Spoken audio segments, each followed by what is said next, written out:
What are the worst new SUVs that you can buy for 2024? That's what we're going to find out. Welcome to Car Corner, where we help you, the consumer, master the process of car buying and car ownership. If you're planning on buying a new vehicle, then this video is for you. I'm going to share the absolute worst new SUVs that you should not waste your money on, that are absolute rock bottom for safety, reliability, and value. Whether it's because they're just poorly designed, overpriced, or known for having reliability issues, these are the top SUVs that you should avoid buying for 2024. And many of these also happen to be the slowest selling SUVs on the market, so clearly I'm not the only one who is rejecting them. Before getting into this list though, remember, if you enjoy and get value out of this video, make sure to subscribe and turn on notifications. So let's start off the list with the SUV in the number 10 spot, which is the Jeep Wagoner.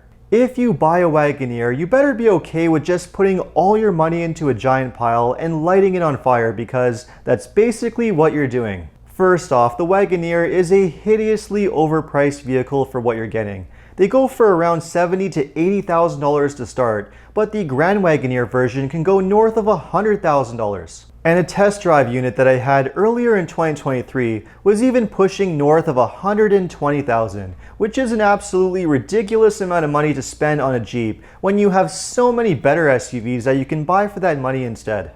And because the Wagoner is so overpriced, it's also a really slow seller. So if you buy one of these, you better be prepared to lose a ton of money in depreciation. And you also better be prepared to spend a lot of money in repairs, because Jeep doesn't exactly have a great reputation in that area either. The Wagoner is relatively new, but it's already had a number of reported issues, mostly electronic issues, leaking sunroofs, and a few drivetrain complaints as well. Jeeps are just not known for having stellar build quality, so it's very likely that the number of complaints and issues with the Wagoner are only going to increase as these vehicles age. And the Wagoner is not even class leading when it comes to interior space, comfort, performance, or fuel economy either. So if you want to buy a full-sized SUV, you have way better alternatives that you could be buying instead. Now, if you want to see a list of the worst luxury SUVs that you should avoid buying, I'll put a link to that video up in the top corner. But for now, let's move on to the next SUV in the number 9 spot, which is the Volkswagen Taos.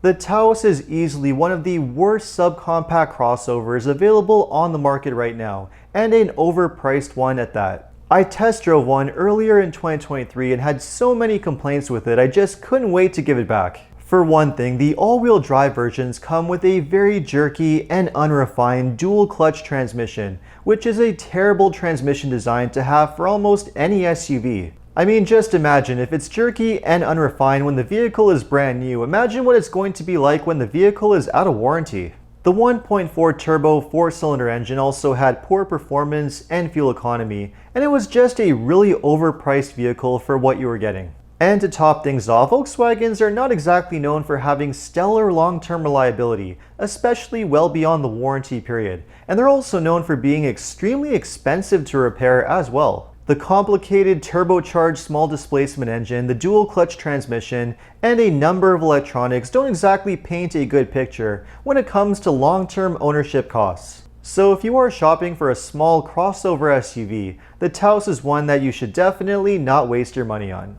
And that's also definitely true of the SUV in the number 8 spot, which is the Mini Countryman. The Countryman is the Mini that's really not so mini. This is Mini's small crossover SUV, and as far as I'm concerned, it's just an overpriced, underwhelming vehicle to purchase. They typically go in the mid $40,000 range, but they can easily push a price tag close to $60,000. And I'm sorry, but for that kind of money, there's just much better options that you could be buying instead. The Countryman is not a particularly comfortable SUV to drive. It's really nothing special when it comes to performance or fuel economy either.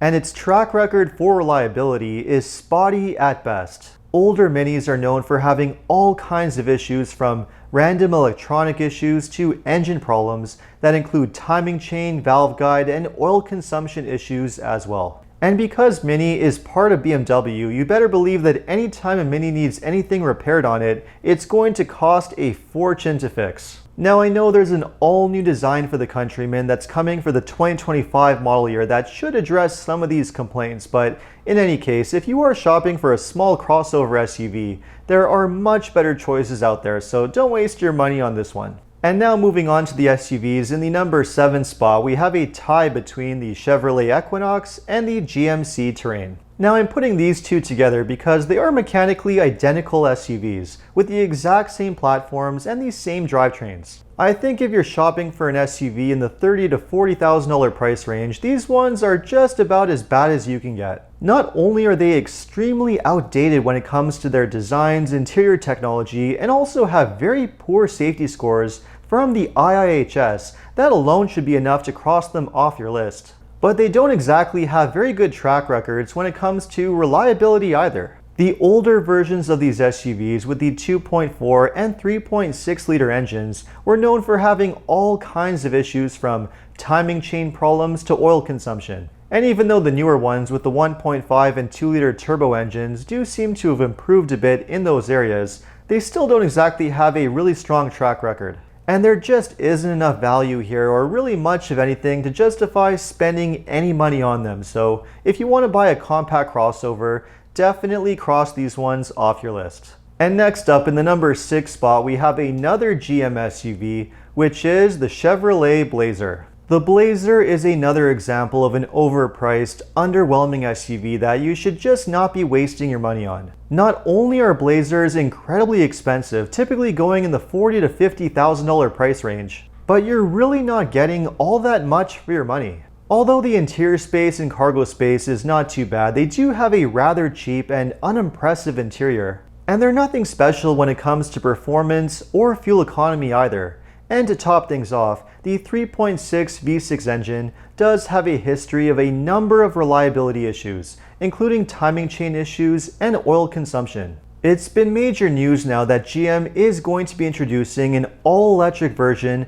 of both the Blazer and the smaller Equinox for 2024, and they should be dramatically better than the internal combustion engine versions that we currently have. But if going electric is not your thing and you just want a traditional gas vehicle, well, there are much better SUVs that you could be spending your money on than the Blazer, so just avoid buying this one. And now let's move on to the SUV in the number 5 spot, which is the Ford Explorer. The Explorer is another example of a really underwhelming SUV that just doesn't deliver enough for its rather high price tag. There is absolutely nothing class-leading about this SUV when it comes to performance, fuel economy. It doesn't have an especially great safety score either. The interior space is on the tighter side when it comes to 3-row SUVs, and it also has a rather cheap-feeling interior with really dated technology on top of that. Now there is an ST version with much better performance thanks to a twin-turbo V6 engine,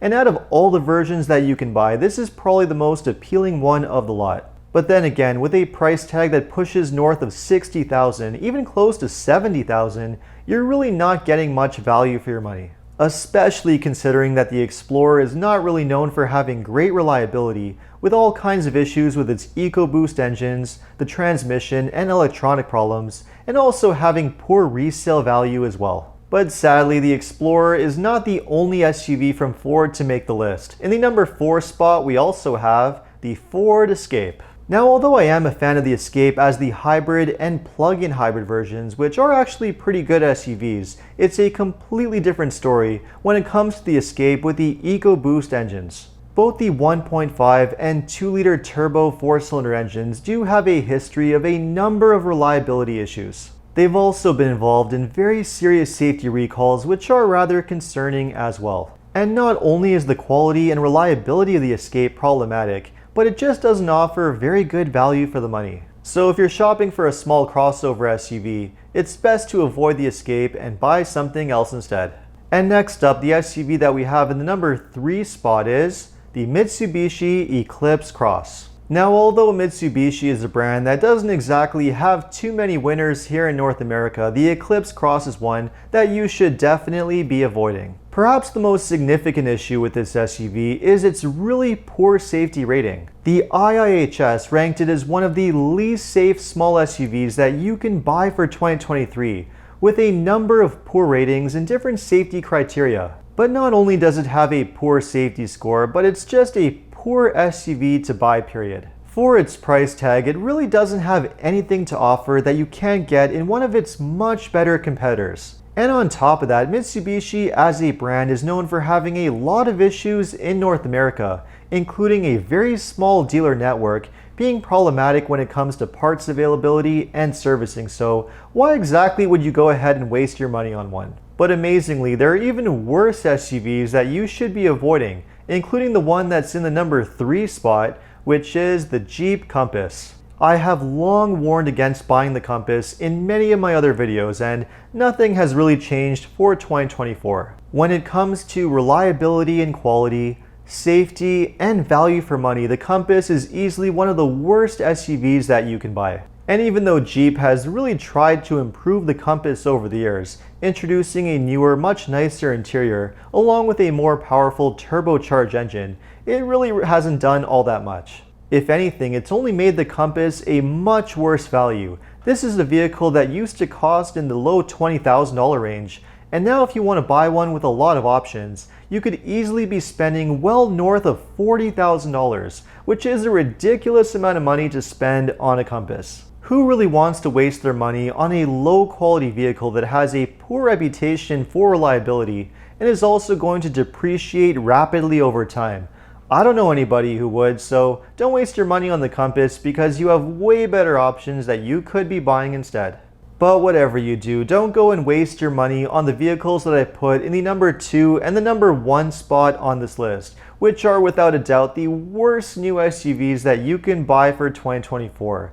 And those SUVs are the Jeep Renegade and the Fiat 500X. Now I'm putting these two vehicles together because they are more or less mechanically identical, running on the exact same platform. And they also both share the same issues and have the same reasons as to why you should avoid them. When it comes to quality, reliability, safety, performance, or just basic value for the money, there is absolutely nothing that these two SUVs have to offer. They are known for having a number of reliability issues and quality concerns, especially as they age beyond the warranty period. They have very poor safety scores from the IIHS, and frankly, they're just terrible SUVs to drive. Nothing special when it comes to their performance, comfort, or features and technology either. And it might also come as no surprise that next to the Jeep Compass, the Renegade and the 500X are some of the slowest selling vehicles on the new car market. And there are so many reasons why these particular vehicles are just piling up on dealer lots.